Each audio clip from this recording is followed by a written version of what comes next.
Hi, I'm Elizabeth from Client Earth, and I'm in Jiawi to do a training program with regional judges.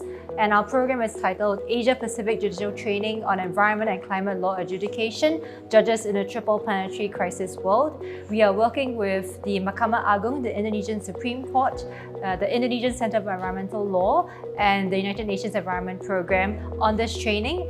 Very excited to be working with everyone.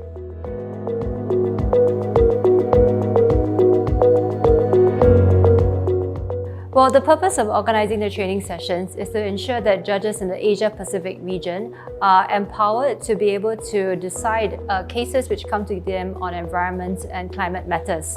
So these topics in this particular judicial training are designed to ensure that there is the coverage of latest legal developments in environment and climate related law.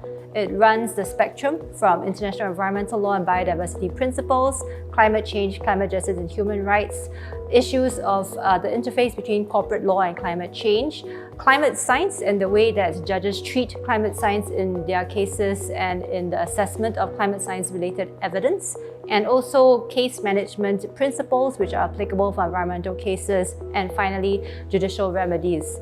So we hope that this training will allow judges across different countries, across the Asia Pacific region, to be able to exchange ideas and have very candid discussions on the kinds of legal systems and best practices in each country.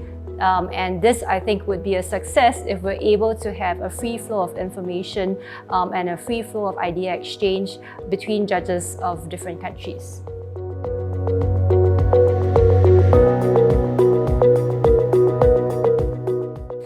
It's been a real pleasure. The JTC, the Mahkamah Agung, the Indonesian Supreme Court, has been such a wonderful and gracious host. And Indonesia Center for Environmental Law, they've been amazing colleagues to work with. I had to come to Jiawi in Indonesia, where the Judicial Training Center was, about a month or so before the training, just to touch base with our partners and also to view the premises and make administrative arrangements. And they were such wonderful hosts, and I cannot say more what a tremendous honor and privilege it has been to be working with them. It's really been very enjoyable and definitely for me very much a personal career highlight.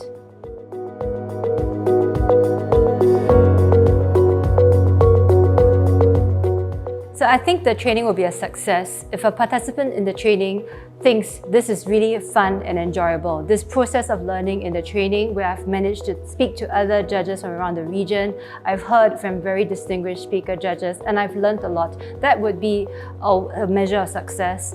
And a further measure of success would be if it inspires participants to want to learn more about environmental and climate law, to want to take an active interest in developing environment and climate law in their countries through jurisprudence, through writing academic articles, through being examples for lawyers in their respective communities about the importance of environment and climate law.